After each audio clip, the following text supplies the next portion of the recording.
Saludos amigos, hoy jueves 27 de junio, que ya comienza a despedirse, aunque lluvioso en buena parte del país, como es natural, junio lo ha sido siempre así. Bueno, ayer el Senado aprobó en 2 lecturas la nueva ley que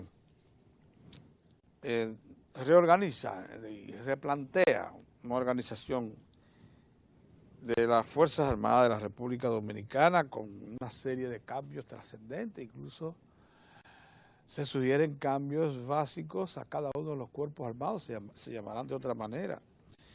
Y procura, siempre que así lo ratifique la Cámara de Diputados, la posibilidad, pero ya dejada en manos del Poder Ejecutivo, de que en algún momento las Fuerzas Armadas estén dirigidas por un civil, que por cierto ya no será secretario de las Fuerzas Armadas o ministro de las Fuerzas Armadas, sino jefe de la defensa, ministro de la defensa, como se llamará entonces este ministerio. Bien, los asuntos referidos a los cambios son importantes porque regula ya la cantidad y forma de escogencia de los generales. Le pone fecha de expiración a un mandato de general en cualquiera de las armas que componen las Fuerzas Armadas y establece un mecanismo determinado en el tiempo para que se produzca un retiro masivo de generales en exceso que se están ya definitivamente registrando. Se habla de mucho más de un centenar. De la misma manera, cada general corresponderá en lo adelante a un número de tropas, de manera que entonces no podrá excederse nunca la cantidad de generales con respecto a las tropas.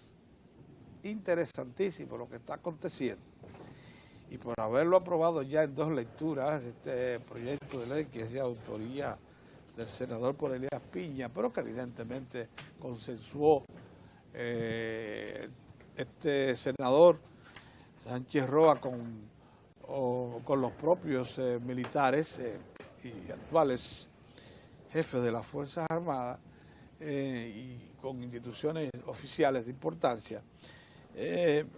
Introduce un cambio trascendente, pero moderniza las Fuerzas Armadas y la equipara al tipo de organización existente ya en los países avanzados. Incluso se unifican los nombres de cada uno de los cuerpos que componen las Fuerzas Armadas para que se llame igual que en todas partes del mundo. Bien, nosotros habíamos advertido, sin embargo, que el país está en procura de modernizarse y avanzar bastante en los aspectos de adquirir, asimilar los nuevos tipos de organización institucional que imperan en la democracia moderna. Pero aquí somos un poco dados a asimilar esos cambios, pero por etapas. La República Dominicana, por su condición de insular, no solamente le llegan tarde las informaciones, sino también las ideas, los conceptos. Y porque eso es así, permítanos reposar un poquito la idea esta de que un civil maneje las Fuerzas Armadas. La inteligencia de los legisladores dominicanos los orientó en consignar eso como un avance, pero dejarlo a la discrecionalidad del Poder Ejecutivo, que dispondrá en qué momento las Fuerzas Armadas podrán ser dirigidas por un civil. Bien, y eso lo decimos a propósito de lo que está aconteciendo con la ley de reforma de la Policía Nacional. Es muy probable que, ayer se advirtió, cuando se planteó este tema de la posibilidad de un civil dirigiendo las Fuerzas Armadas, el Senado prácticamente se dividió en 2. y no pudo pasar la propuesta original de ponerla en manos de un civil como se estila ya en toda Sudamérica y en los países avanzados de Occidente, toda Europa. Pero por lo que le digo, todavía nosotros no estamos en condiciones de asimilar esas cosas. Y cuando trasladamos el tema a la Policía Nacional nos pasa lo mismo. Es muy difícil que en esta coyuntura todavía la sociedad dominicana vea como absolutamente garante del mantenimiento de la autoridad, de la disciplina de la Policía Nacional, que esta institución sea dirigida por un civil. Es que es la mentalidad de nosotros, que está evolucionando, sin duda alguna. Como también va a ser muy difícil que la sociedad dominicana conviva con la idea de que un activista homosexual represente los intereses de los Estados Unidos, nuestro principal socio comercial e institucional y político de la República Dominicana. Esa es una realidad que hemos aceptado todos y con la cual vivimos. Entonces, ayer el arzobispo coadjutor, ¿qué le dicen? Al segundo a bordo. Sí, obispo coadjutor de Sí, Santo Domingo. de Santo Domingo, llamó la atención en ese sentido. El padre Sedano, el obispo Sedano, Monseñor Sedano, Pablo Sedano, consideró que es una falta de respeto de los Estados Unidos enviar al país como embajadora con un homosexual. Por cierto, esto de un homosexual falta, yo digo, por confirmarse, porque lo que se sabe es que él es un activista homosexual. Ahora, que sea en la práctica un declarado homosexual, eso es otra cosa. Pero la sociedad dominicana hay que entenderla, hay que estar a tono con ella. Fíjense como ayer precisamente se echó para atrás el asunto de la aplicación de una ley, de la reforma que tiene que ver con el impuesto a la placa. No que le echó para atrás, pero lo postergó y ha procurado que se divida en dos el cobro para que se pueda asimilar. En tres pagos para que se pueda asimilar la cosa ya como más razonable. Pero bien.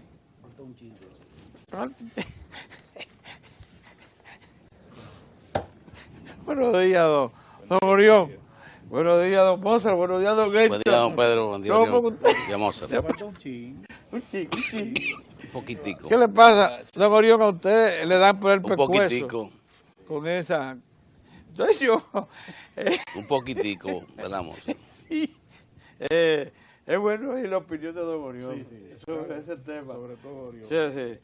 Bueno, no todavía, ya te iba a pasar de inmediato diciéndote que el presidente de la República en unos minutos sale hacia Costa Rica a la reunión de jefes de Estado del Sistema Interamericano de Centroamérica. América y el Caribe. Usted sabe que, no, de Centroamérica. Del SICA, Centroamérica. De Centroamérica. Institución de la que somos miembros plenos.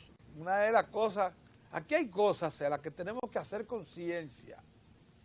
La República Dominicana en el 90 se incorporó como observador, después pasó y ya es miembro pleno con los mismos compromisos, atributos que tienen los fundadores del Sistema Interamericano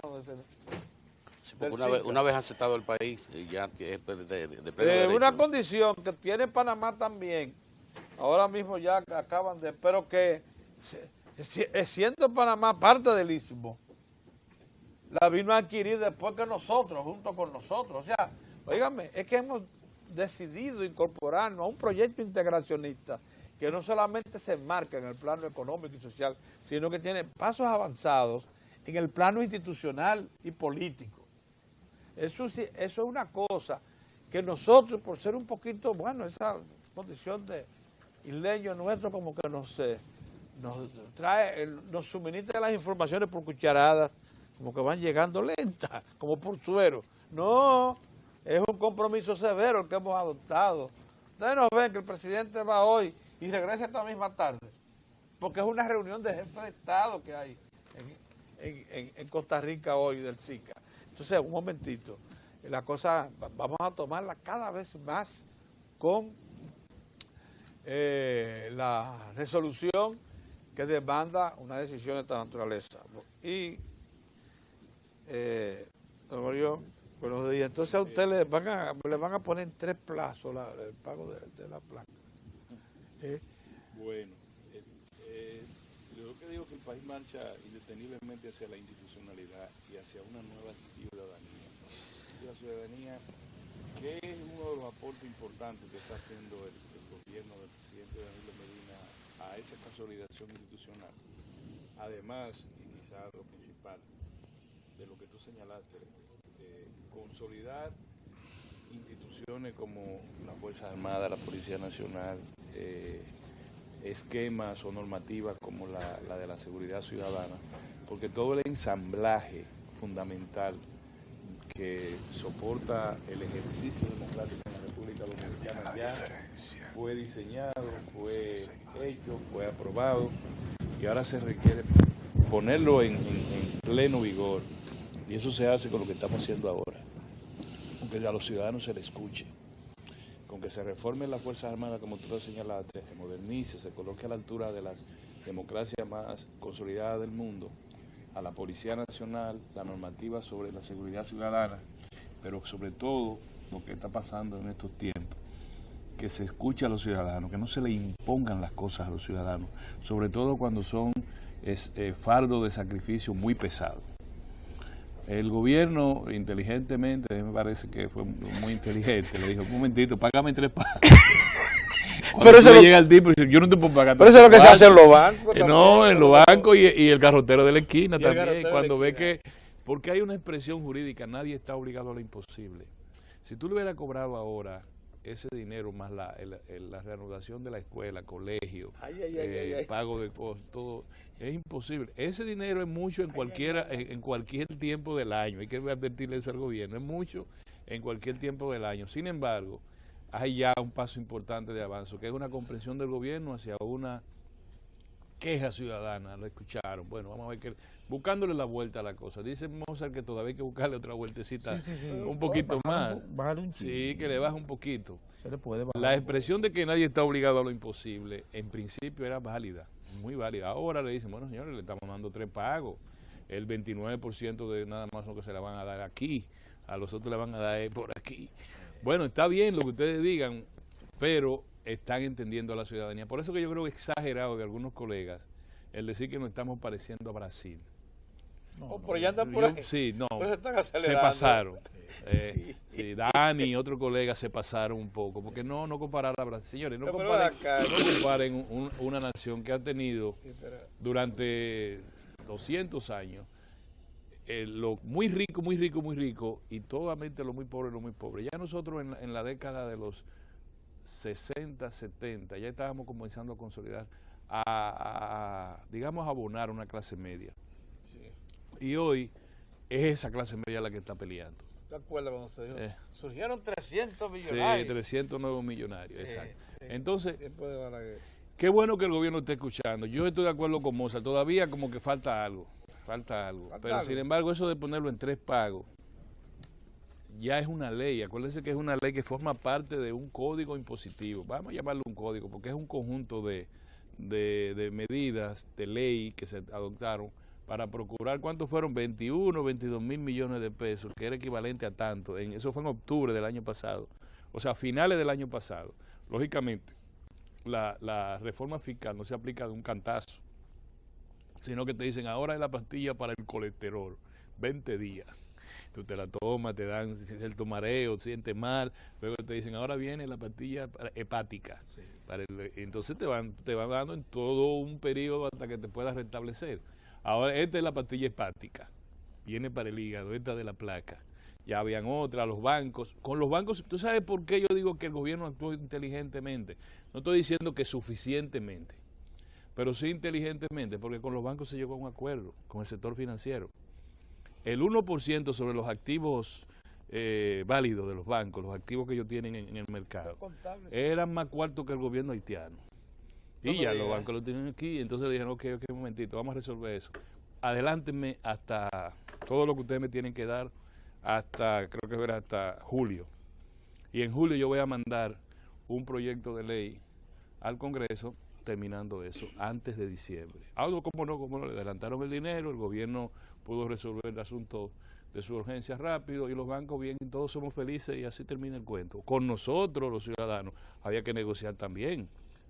Oye, ¿y se negoció con los bancos? Pero sí, era natural, ¿no? Porque el sector financiero incide de manera drástica en la economía. Bueno, pues con la clase media y también el concepto, había que pelear esto porque a este gobierno, a sus funcionarios, hay que cambiarle un concepto que gente que va todos los años a Vermont, ¿cómo es? A Vermont. A Vermont, y que dice que no, que porque su familia es millonaria desde que nacieron. De lo de la sociedad civil, que te hablan de todas las van a misa todos los domingos, pero van en lino y en seda, y te dicen, pero como abogado cogen unos casos contra el gobierno primero, por decenas de miles de dólares, y después de repente tú lo ves en un caso del gobierno por decenas de miles de dólares. Entonces ellos tienen su propia normativa moral y ética, porque son del sector privado, y lleno de cuartos siempre, y en los mejores restaurantes siempre, pero dicen ellos que con su dinero, no con su influencia, que es distinto. No es con su dinero, es con su influencia. La influencia que la tienen ellos y la tuvieron sus padres. La tuvieron sus padres cuando Balaguer y la tuvieron sus abuelos cuando Trujillo. Ahora descubren que los 27 miembros del comité político son millonarios. No, te pongo eso, Pedro, para no irme del tema, para decirte, no. Este gobierno no puede, óigame, jóvenes, este gobierno no puede pensar que la clase media es una especie de la paria de la sociedad, Es decir, si hoy nosotros, que ayer fuimos gente de los barrios populares y hoy nosotros estamos hablando por televisión, es porque somos unos delincuentes, no porque avanzamos en la escalera social, porque no tenemos derecho, porque esa gente que son remanentes de una oligarquía atrasada, sus padres, sus abuelos, todo, hay que decirlo, Pedro, le va a doler, y algunos que se han como se dice, arrimado a esa claque de herencia mentalmente oligárquica, que quiere que todo sea, que todo el mundo esté en regla, menos ellos. Y fundamentalmente están vinculados comercio exterior, ejercicio del derecho, lobby. Así que le llaman, cuando tú tienes un proyecto por la izquierda callado, tú vas donde Danilo, y Danilo dice, ese fulano es tal de la sociedad civil, ayúdalo. Ese. Bueno, entonces van a misa los domingos vestidos de lino y de seda. Y cuando sacan la papeleta de 2,000 pesos, no sacan de otra denominación más grande porque digo que se ve feo. La ponen alta para que caiga en el cambumbo que pone la iglesia. Nosotros, los que venimos de otro sitio, tenemos que los 100 pesos darlo al paso, callado así, cerrado, con el puño cerrado. ¿Y 100? ¿Tú das 100? Oye, Pedro da menos de 100. Sacarme 100 a mí. No da. No da. Entonces, cuando pasa con el cambumbo, mira para otro lado, Pedro. Entonces, esa es la sociedad de la hipocresía dominicana. Entonces, cuando hay un visitador a médico que ya se compró, como decía Dani, un Camry, un carro... ¿Ese es Dani Alcántara? Sí, pero ya, no me cambie la conversación. Un carro relativamente bueno. Ah, no, ese tiene que pagar porque ese es un carro de lujo. Lo de la universidad se lo rompen cuando pasan por ahí, a pedrada. Y esta claque, entonces le dicen, no, usted no puede tener eso porque usted no tiene derecho.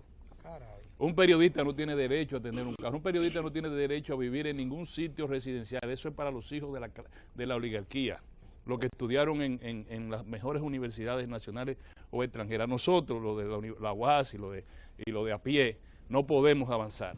Entonces, ese impuesto se aplica y se dice, no, eso es para los carros de lujo. No, no es para los carros de lujo. Primero vamos a empezar por ahí. Segundo, vamos a establecer que es un carro de lujo.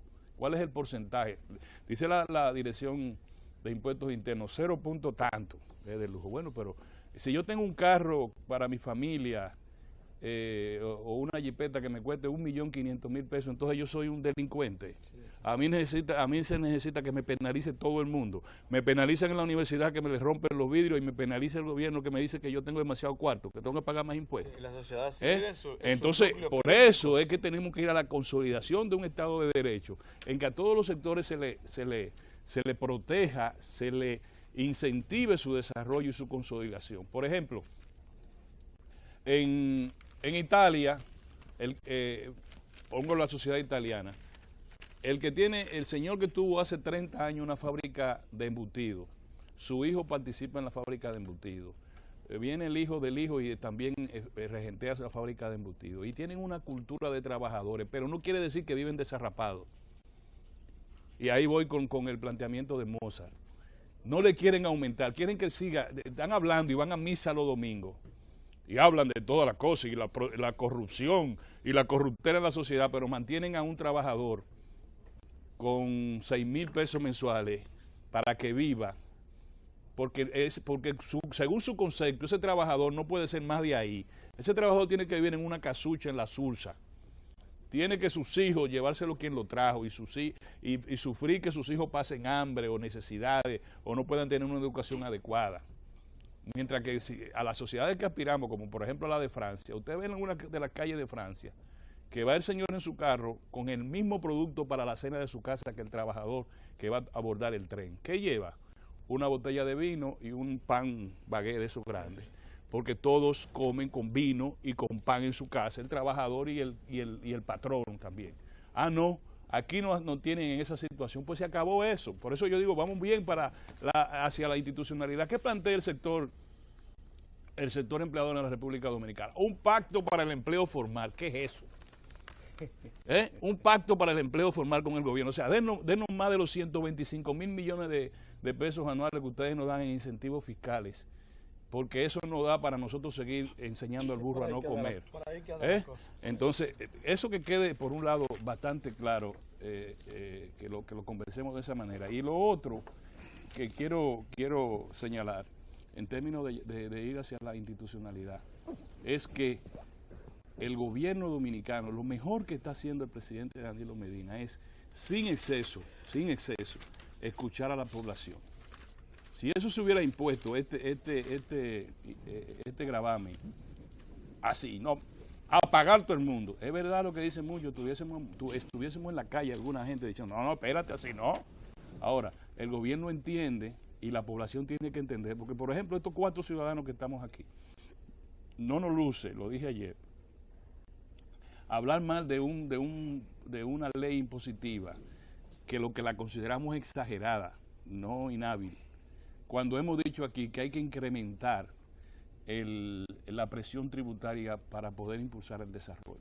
O sea, si nosotros decimos por un lado y cuando nos toca a uno, no, así no se puede, no.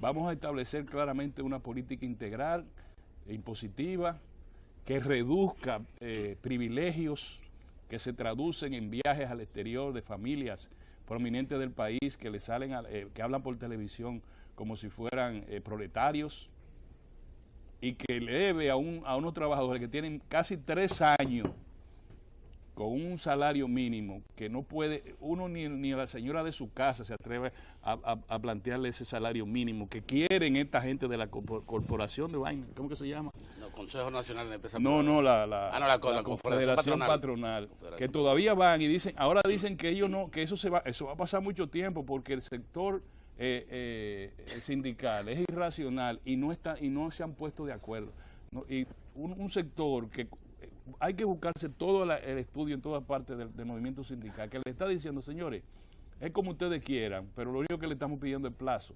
Si es menos de un 17%, sí está bien, pero déjelo en un año porque no vamos a morir. Eso no da, el 15% para 2 años no nos va a dar, nos vamos a morir de aquí a 2 años. No, quieren menos del 15% y por siempre.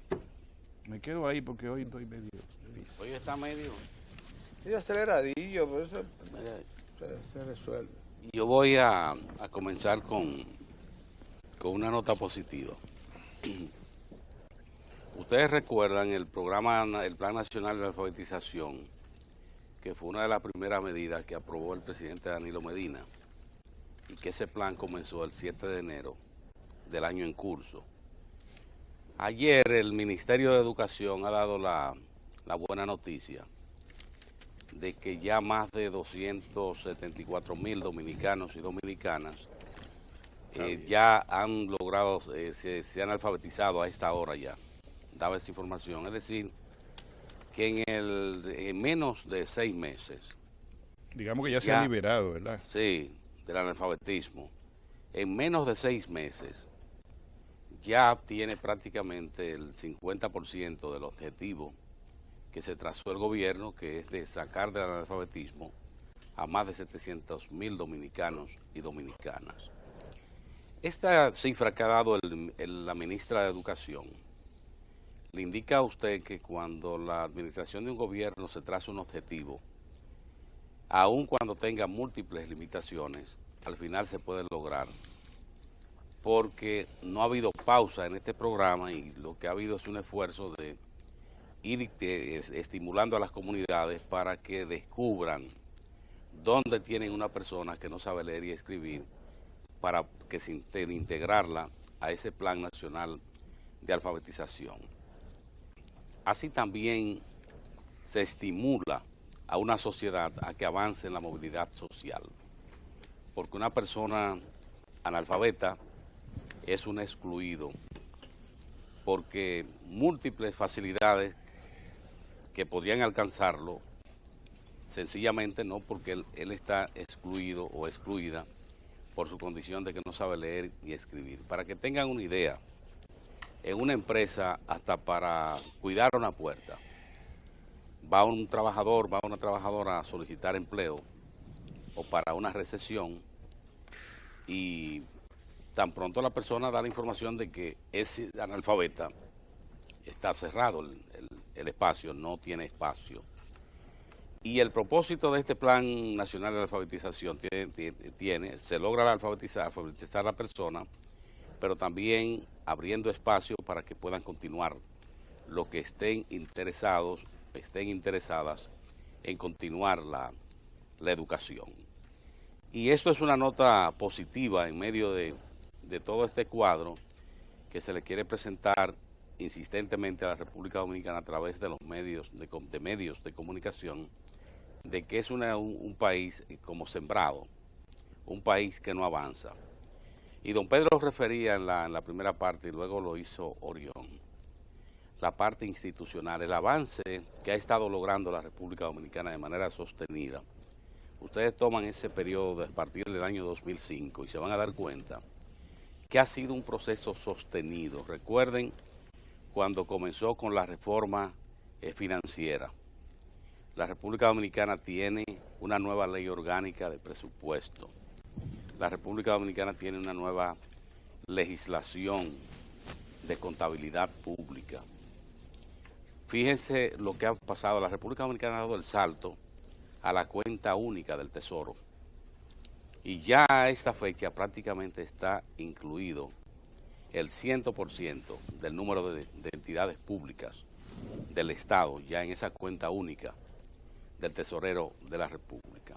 Esto muestra que nosotros avanzamos de un lado en la atención a situaciones que no esperan, como es la asistencia a las familias más pobres de la sociedad dominicana, y al mismo tiempo lo institucional adelante, y lo de la educación, que vemos cómo se abren oportunidades y cómo se le presta atención a los excluidos desde los tiempos en que se inició la vida republicana nacional. O sea, convivimos con una parte de la población que toda la colectividad ha sabido que es excluida porque no sabe leer ni escribir, y adelante, todo el mundo en marcha.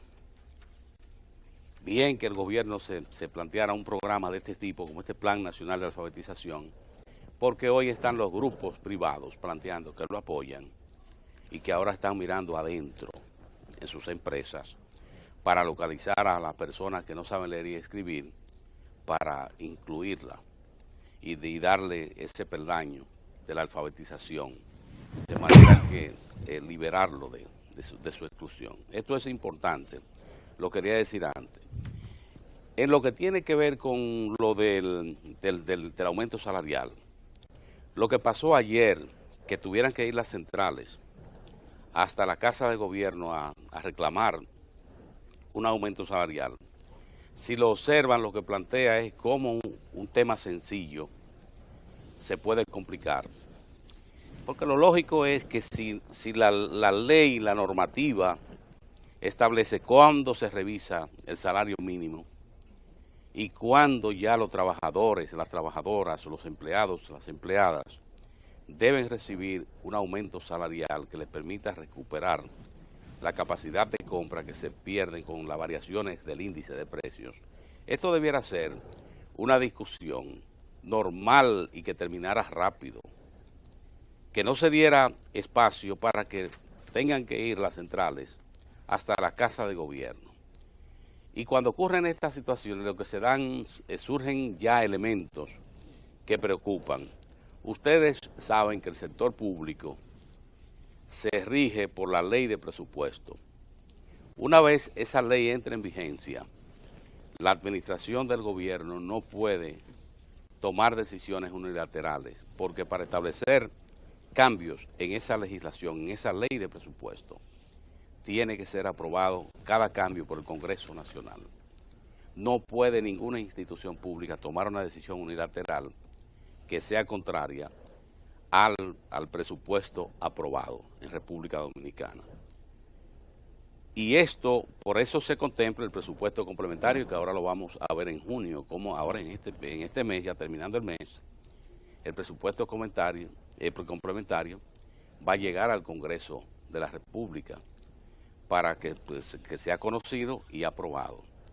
Entonces, ya esto de ayer indica cómo un tema simple se puede complicar, y todo por la negativa a abrirse a un acuerdo con los representantes de los trabajadores. Si esto se hubiese manejado con atención desde un principio, probablemente esa manifestación de ayer no se da, porque a esta hora ya todos los trabajadores, todas las trabajadoras hubiesen estado cobrando su aumento salarial y adelante. De ahí el CONET ha planteado que sugiere un pacto para crear empleos. Un pacto, el pacto sería tripartito, es decir, participarían los trabajadores, el gobierno y el sector empleador. Nosotros decimos, el tema es interesante, nadie lo va a cuestionar, pero primero, la prioridad, y de esa manera incluso el empresariado va a ganar crédito, va a ganar reconocimiento en la sociedad, que el CONET se emplee con todos sus afiliados a ver de qué manera se dé el salto y ya se supere el tema del aumento salarial, que se llegue a un acuerdo con los representantes de los trabajadores y ya se tome una decisión. Una vez lograda esa decisión, sí se podría hablar de un pacto para crear empleos. Pero en una situación que esté el conflicto por el aumento salarial, porque no ha habido manera que esto se lograra en el Comité Nacional de Salarios hasta el día de hoy, y usted plantearme su disposición a que se produzca un pacto para crear empleos, el trabajador, ¿qué va a pensar? Que usted está jugando con él, y lo va a ver incluso como un elemento de provocación. Y es la oportunidad de las cosas. Si no se ha materializado el aumento salarial, es perder tiempo plantearse ahora la idea de un pacto para aumentar empleos. Los trabajadores van a decir, ¿y por qué no llega el aumento? ¿Por qué en tantas reuniones no ha sido posible llegar a un acuerdo? Y esto debe terminar porque ciertamente los trabajadores, las trabajadoras han perdido capacidad de compra. Cada vez que se produce una variación en el índice de precios, aunque sea pequeña, esa variación el trabajador debe recuperarla. Y de ahí esta decisión que contempla la ley, que el salario se revisa cada 2 años en República Dominicana. Otro punto es, en Estados Unidos la Corte Suprema declaró inconstitucional la definición que se hace del matrimonio El matrimonio, como lo establece la Constitución Dominicana y el Código Civil Dominicano, se define la unión de un hombre y una mujer. Pues la Corte Suprema de Estados Unidos lo ha declarado inconstitucional, lo que quiere decir que ya matrimonio no solo es el concepto de que es la unión de un hombre y una mujer.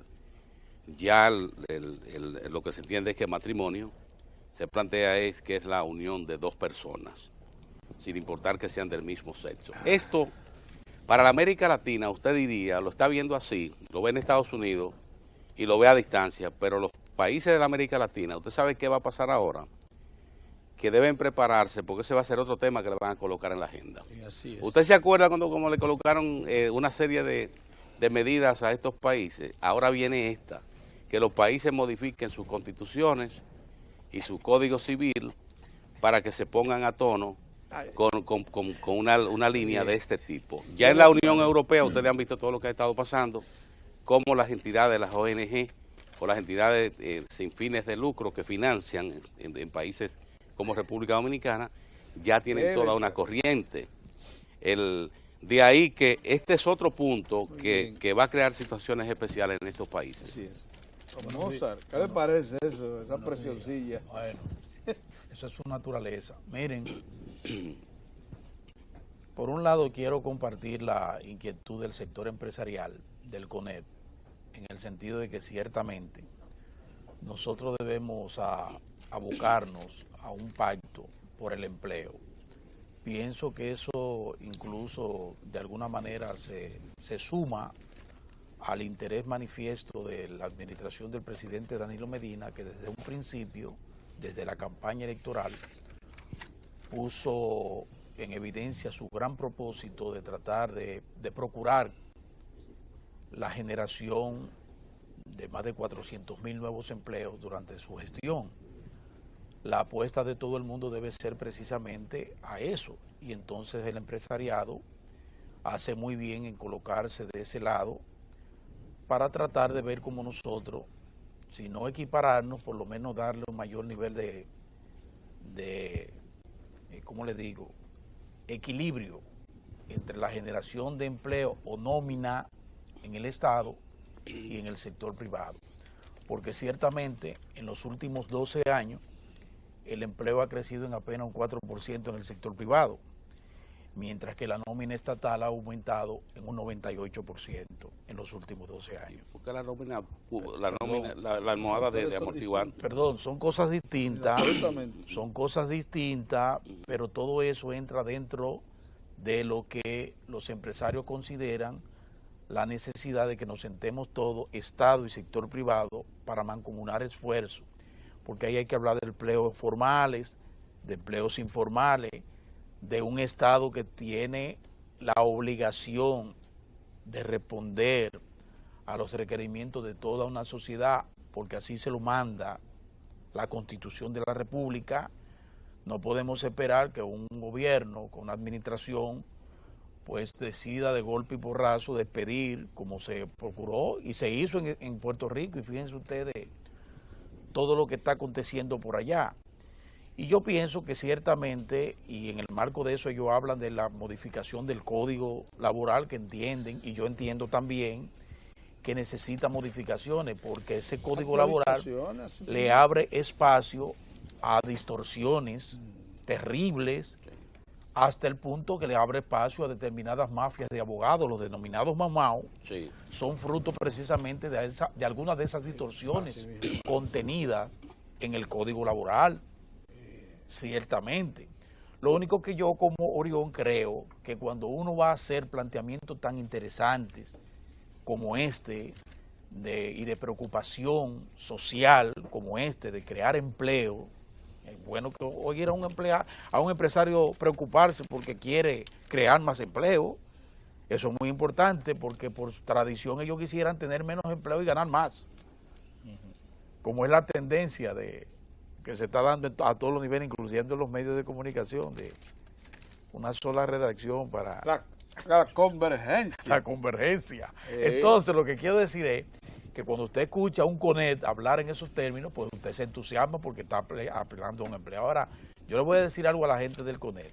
En adición a lo que decía Orión, que hay que tratar de mejorar o cambiar esa distorsión que hay de que un sector denominado productivo reciba tantos recursos del Estado que deja de recibir el erario para dárselo a ellos, para darle facilidades a ellos. También eso hay que corregirlo, porque eso son parte de las distorsiones que tiene el entramado estatal dominicano.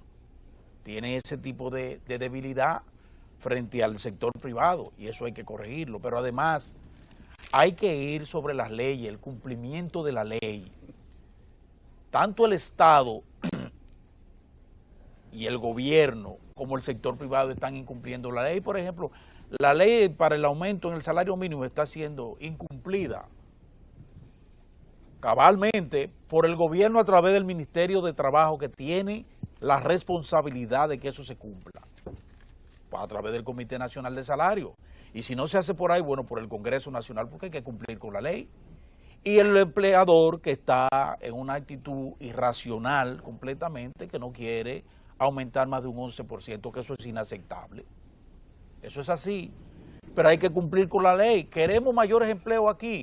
Señora, aquí no se cumple la ley que dice que hay que emplear el 80% mano de obra dominicana y el 20% mano de obra extranjera. Aquí es a la inversa. Aquí hay sectores donde el 90% es mano de obra extranjera y el 10% mano de obra local. Y esa mano de obra ni siquiera se registra, porque esa mano de obra no le significa al fisco un centavo. Un solo centavo. Sacrificio. Porque el sector industrial, el sector agropecuario y hasta el sector turismo está siendo penetrado por una mano de obra que no es local, en su mayoría. Hay que atenderle. Ustedes sabían eso. Pero ustedes saben por qué pasa eso, porque entonces vienen de irresponsables y dicen, no, lo que pasa es que el dominicano no quiere trabajar. Falso de toda falsedad. Eso es una barbaridad decir que el dominicano no quiere trabajar. Lo que pasa es que el dominicano no va a trabajar por una tarifa criminal como la que se paga en el sector privado. O sea, ¿y cómo usted va a pretender que un obrero de la construcción se va a ir a gaviarse y a montarse, a durar 12 horas trabajando y 18 horas trabajando en una edificación para que le vengan a pagar 3 centavos como le hacen a esos haitianos? Que a veces hay algunos ingenieros o propietarios, promotores, que hasta lo amenazan con mandarle la camiona si se ponen a cobrar por un retraso. Eso hay que decirlo. Un dominicano no acepta eso. Pero en las fincas prefieren al haitiano también, porque el haitiano recibe una cuota muy por debajo por su condición de ilegal y por la hambruna que hay en Haití. Pero eso mismo nos pasa a nosotros en Estados Unidos y en otras partes del mundo. Cuando somos migrantes, estamos ilegales, nos agarran y, como dice el pueblo, nos asquerosean. ¿Por qué? Bueno, porque a nosotros también nos aplican la camiona ya de migración. Entonces, si vamos a hacer conciencia de que hay que cambiar el código laboral, de que hay que mejorar el asunto para aumentar el empleo en el país, hay que comenzar por ahí, por cumplir las leyes que ya existen. La ley del salario mínimo la está incumpliendo el gobierno y le está incumpliendo sobre todo el sector privado. Se están colocando de espaldas a la ley. Entonces no pida. La ley del 80% mano de obra dominicana y 20% extranjera la están incumpliendo el gobierno y el sector privado.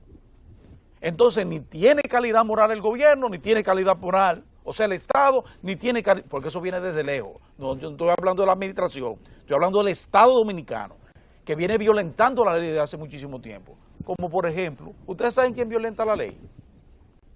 Ríanse ustedes, impuestos internos, violador de la ley 1A en materia de que el 10% que le corresponde por ley a esta corporación de radio y televisión dominicana, impuestos internos no lo paga.